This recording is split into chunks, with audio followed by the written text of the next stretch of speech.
Every year, we as football fans come together to argue about the size of some 20-year-old's hands or arms, the maturity of guys we've never met, and the skill level of some of the best athletes in the whole world. But that's what draft time's about, baby. Everyone's got hot takes, everyone has opinions, and there's always something or another to discuss, both big and small issues alike. But after spending all of this time arguing about these draft prospects, I rarely see anybody come back and revisit old debates, which is what I really want to do with this series. Every year I want to create a snapshot in time of some of the most discussed issues throughout the draft cycle and revisit them later on, maybe even multiple times, so we as a community can remember what we once fought so valiantly for on Twitter, and so that we can brag when we are right and pretend we didn't ever say anything wrong. I'm going to try to present every issue as objectively as possible so that later on down the line we can just revisit the topics together and see what the arguments were on both sides, and importantly, to see who was right. Lastly, I won't really be going through any topics that are simply, where will this one player go, or what will this team do with their draft pick? Because in the future, those could really just be easily answered by simply going on Wikipedia. Instead, I'll be focusing more on player-based stories and seeing how it affected their NFL careers. We'll start with the issues most discussed and the players higher up on the board, and we'll end with some of the smaller, more niche issues for players in the later rounds. A lot of stories will be covered, so no more wasting time. Let's get into it. Did you know that Bryce Young is short? If Young was even average size, he would likely find himself in the generational talent tier of prospect with Andrew Luck and Trevor Lawrence. But unfortunately, he's not even close to average size. Young stands at 5'10 and 1/8, which is 1st percentile, and 204 pounds, which is 6th percentile. As mentioned in my last video, I sincerely doubt Young will ever play over 200 pounds. And I think this observation is supported by the fact that he didn't test at the combine. This is because his movement skills and overall numbers would have been hurt by carrying extra weight. But why is his height such an issue? For those that argue that his height poses a detriment to his NFL career, the argument seems to center around 3 main points. The first is historical lack of success. The average size for an NFL quarterback is 6'2.5", so at 5'10 and 1/8, Young is far off the mark, making him the 4th shortest quarterback measured at the combine since 1999. In fact, since 1999, only 12 quarterbacks have measured at the combine under 6 feet, including the names shown here. It's safe to say that this list of names isn't the most inspiring, but the counter-argument is that Young is a significantly better player in the mental portion of the game than most, if not all, of those players, even the ones who have had moderate success. The next argument that surrounds his height is the inability to see the middle of the field. When you're that short and there are massive bodies in front of you, it's incredibly difficult to see the field ahead of you, requiring Young to have to roll out of the pocket to clear his line of sight. To counter this point, unlike short quarterbacks before him, Young actually shows a great ability to throw over the middle of the field on tape, and his heat map shows that he targets the middle of the field often. On the flip side, seeing heat maps of Kyler Murray and Russell Wilson most definitely call into concern how his collegiate ability to throw over the middle of the field will project to the NFL. The last issue with his size is durability, which has only become more prevalent with the concussion issues that Tua faced in 2022. Seeing Tua at 6 foot and 217 pounds be absolutely ragdolled by NFL defensive linemen really raises a concern about Bryce Young's ability to stay healthy when taking those hits. The data is arguable whether small quarterbacks are actually more injury prone, but according to public perception they are, and that's why this is such a huge talking point. It's honestly hard to disagree. Seriously, imagine Bryce Young, the 4th shortest quarterback measured at the combine since 1999, taking this hit delivered to Mike fucking White, who is 6'4", 224 pounds. Arguing against all those points is the fact that his size and things related to his size are practically his only weaknesses. He's a creator, he's insanely accurate, he's elite anticipation and awareness, and he's cool, calm, and collected under pressure. Only time will tell whether his size will have a significant impact on his NFL career. Until just recently, CJ Stroud was considered to be the favorite for the #1 overall pick, but there's a lot of talk about how his Georgia game played into his draft stock. You see, before the Georgia game, CJ Stroud was consistently awful under pressure, ranking 97th of 144 college quarterbacks. When pressured, he had a 41.3% completion rate and a 40.2 PFF grade. It was a widely accepted flaw and no one expected it to change. Until the Georgia game. Against Georgia in the college football playoffs, Stroud put on a dominant performance, using his legs and pinpoint accuracy to go 23 for 34, with 348 yards and 4 touchdowns. He even put the Buckeyes in position to beat the eventual national champions if their kicker didn't miss the kick right after 2023 rolled in to make them the first loser of the year. In that game, when blitzed, Stroud went 15 for 24 for 248 yards and 2 touchdowns.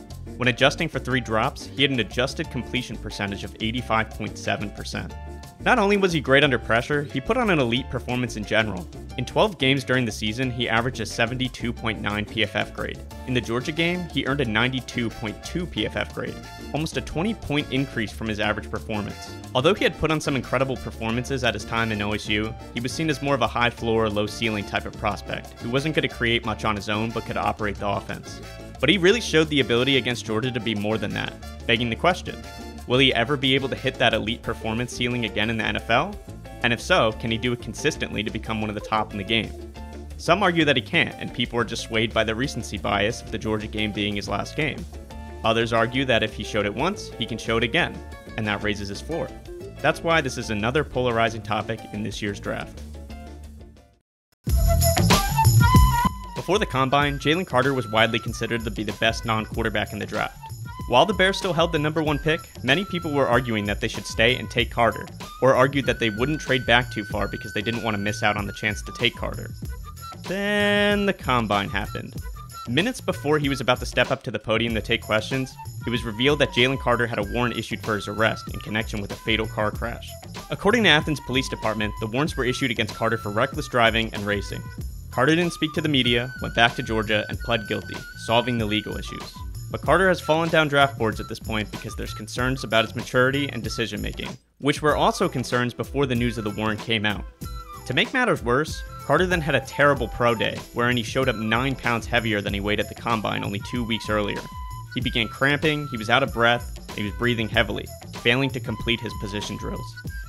Then, on April 3rd, Jalen Carter's agent announced that Jalen Carter would be declining to visit with any teams who had a draft pick outside the top 10. In theory, this may be a good idea, but it's very short-sighted in that you're now preventing teams from feeling comfortable enough to trade up into the top 10 to take you, thus you're limiting your pool of teams. After the legal, PR, maturity, and conditioning issues, the draft community was left with 2 questions. How would this affect his draft stock, and how would this affect his NFL career? Carter has consistently now been mocked in about the 5 to 15 range rather than the 1 to 5 range as he was before, but it remains to be seen how NFL teams will factor the issues into their draft decision. In regard to his NFL career, we have no way of knowing, but it's a topic I'd love to revisit in the next video.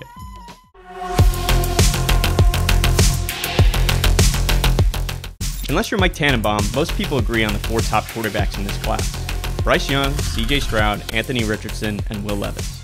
Young is seen as a playmaker with a pretty high ceiling, but he's a risk due to his size. Stroud is seen as a guy with a high floor but limited upside. The heated question seems to be, who's the number 3 quarterback? Both Anthony Richardson and Will Levis are guys with high upside due to their athleticism and elite arm strength, but very low floors due to their inaccuracy. Obviously, they're different prospects, but I wanted to group them into this one category because they're both viewed as boom or bust prospects with developmental aspects, and they both raise the same question: can they fix their accuracy?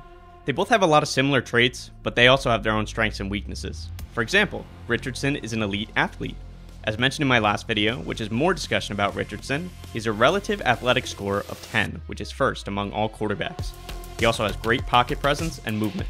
But Will Levis has far more experience at quarterback than Richardson. He's still an above-average athlete, and he's probably a bit more accurate and has a higher floor when only considering their passing ability. Many respected analysts consider both of these quarterbacks as boom or bust prospects due to their elite tools. Will they put it all together like Josh Allen, or will they flop like Zach Wilson?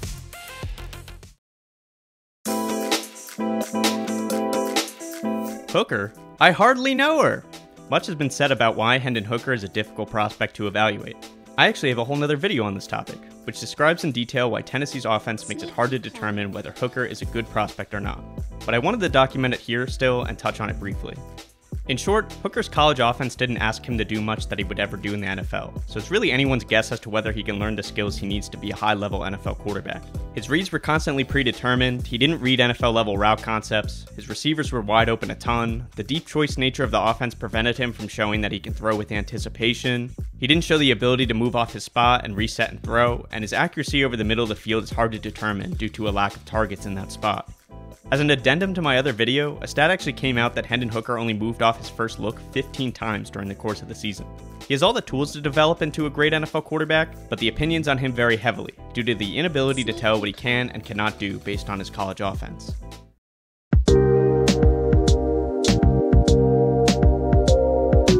Skarronski? I hardly know her!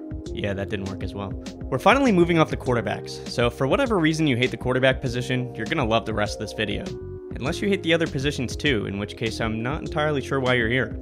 Anyways, Peter Skarronski has been a high-level tackle in college, but his historically short arm length is problematic for a position where length is an important factor. Skarronski has 32 and a 1/4 inch arm length, which is 4th percentile, and a 79.5 inch wingspan, which is 9th percentile for tackles.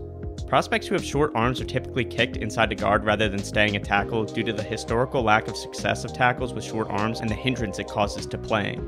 Outside of his arm length, Skarronski is probably the most balanced and technically refined of all the offensive tackles in this draft class. So if there's anyone who can overcome the arm length issues, it would be him. The draft community has debated heavily whether Skarronski best fits at his original position or if the NFL projects him as a guard. I'm excited to see what will happen with him in the NFL.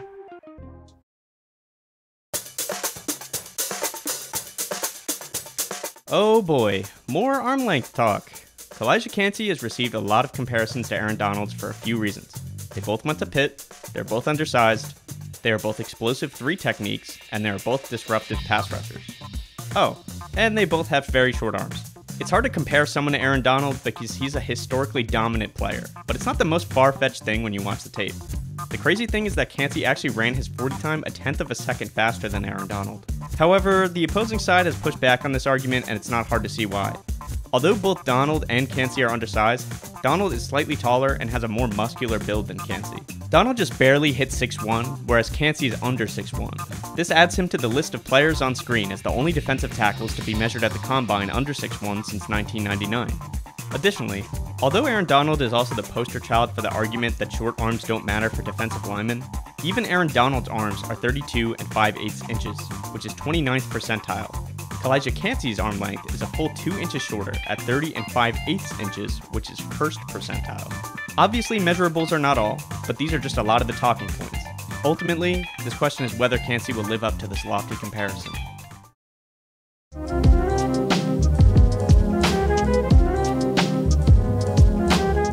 The storyline with this year's draft is that there doesn't seem to be any elite receivers. Jim Nagy recently reported that the NFL teams generally only have one first-round grade on a receiver in this draft, and that's JSN.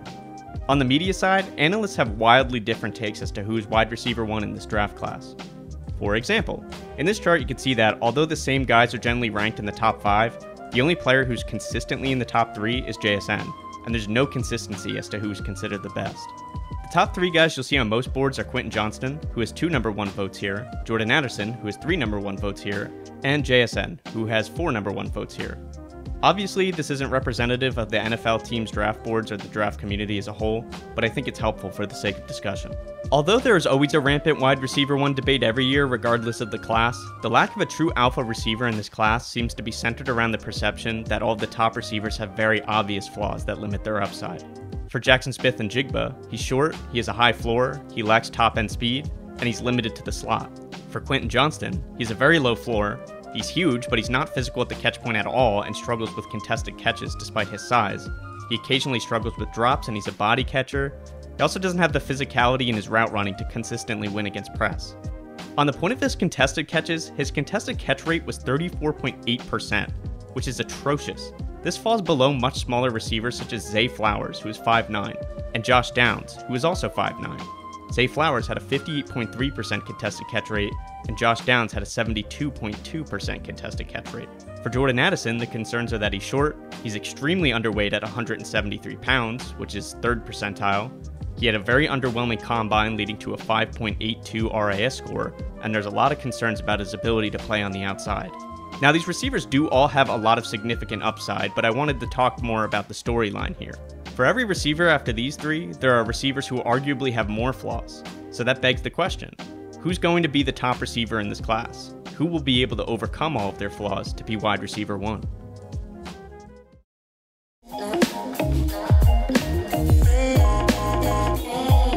If you followed the draft for any time at all, you know that this class is loaded with small, shifty slot receivers and severely lacking in tall receivers who can play outside. Using the consensus board, which is a collection of big boards from different analysts averaging out the positions of players to determine on average how the players are viewed, 10 out of the top 15 receivers are under 6'1". Even 6'1" itself is 48th percentile, so 10 of the top 15 receivers are below average size. Of the top 25, 16 of them fall under the 6'1" mark. For some notable examples, Tank Dell is 5'8 and 3/4, Josh Down is 5'9 and 1/8, Zay Flowers is 5'9 and 1/4, and JSN is just barely over 6 foot. Don't get me wrong, there are definitely some receivers here who have size, but most of them are valued as day 3 picks, whereas most of the receivers who are valued in the first 3 rounds are shorter players with limited roles. At least that's what people say. It's intriguing to see how the perceived top receivers will fare in this class, but also to see what effect the size of the receivers has on the teams and the players. Will teams take one of the shorter guys and take the risk of trying them at X receiver?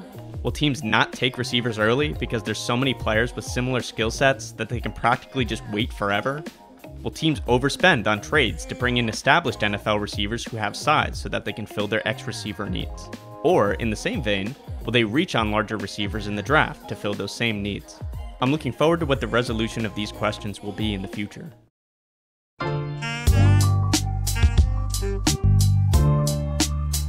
Wait, I thought you said you weren't going to discuss storylines about where players would be picked. Shut up, bitch! The Bijan question involves a larger question of running back value, so I'll fit it in here. Most people agree that without considering positional value, Bijan is either the best player in this draft or at the very least top 3. However, the running back position has become so heavily devalued that it could potentially result in a future Hall of Famer falling late in the first. This raises a few questions for the future. Are people correct that Bijan is actually a future Hall of Famer, or at the very least an elite running back? Even if he is, how valuable will picking him actually be when compared to the other picks in the class? And of course, who will pick him? The Bijan pick is probably one that could shape our discussion of running back prospects for a long time.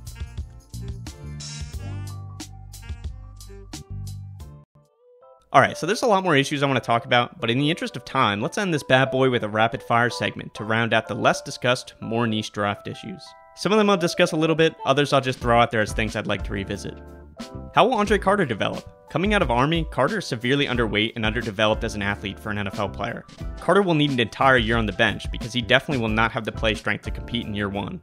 At 6'6", his height is 96th percentile, but he's 256 pounds, which is 30th percentile. For reference, Dwight Freeney at 6'1", almost 6 inches shorter, weighed a full 10 pounds heavier than Carter. Andre Carter ran an atrocious 4.9 40-yard time at his pro day and only managed 11 reps on the bench press, which is 0th percentile. He also measured terribly on the explosive test at the combine with an 109-inch broad jump and a 30-inch vertical jump. These are both 16th percentile numbers. If he's selected before the 7th round, he'd be the first Army player to do so before 1947. His ability or inability to become an NFL starter could have implications for future prospects coming out of military schools. Will Emmanuel Forbes' weight limit him? At 166 pounds, Forbes' weight is 0th percentile for cornerbacks. Since 1999, he's the second lightest corner measured at the combine, and there are only 6 who weighed under 170, including my fucking man, Hamp Cheevers. Yeah, that's his real name. Is Adetomiwa Adebaware an edge or interior defensive lineman? Side note, he ran a 97th percentile 40 time. Is Brian Branch a nickel cornerback or safety? What random ass player will the Patriots reach on this year? Where will old man Stetson Bennett be picked after skipping the Senior Bowl to get arrested for public intoxication? What about some of the other undersized players, like Deuce Vaughn, who's the second shortest running back at 5'5" and 1/4 and 179 pounds, which are 0th percentile and 1st percentile respectively? Or Trey Hodges-Tomlinson, a cornerback out of TCU, who's 5'8", 1st percentile, 178 pounds, 5th percentile, and has 29-inch arms, 1st percentile. Or Tank Dell, who's 5'8" and 3/8 and 165 pounds as a receiver. That's 2nd percentile and 0th percentile. And of course, the never-ending debate of who has the leverage in the trade for Aaron Rodgers, the Jets or the Packers. Will the Packers get a first-round pick out of the Jets, or will they have to settle? I actually have a video on this topic, breaking down the salary cap implications and discussing both sides, so check that out. Alright, that'll about wrap this up. I'm really excited to revisit these storylines in the future and see how they're resolved. Let me know what you guys think below about any or all of these topics, or if I missed anything that I can include in a future video. Make sure to like and subscribe as it really helps out the channel. Later.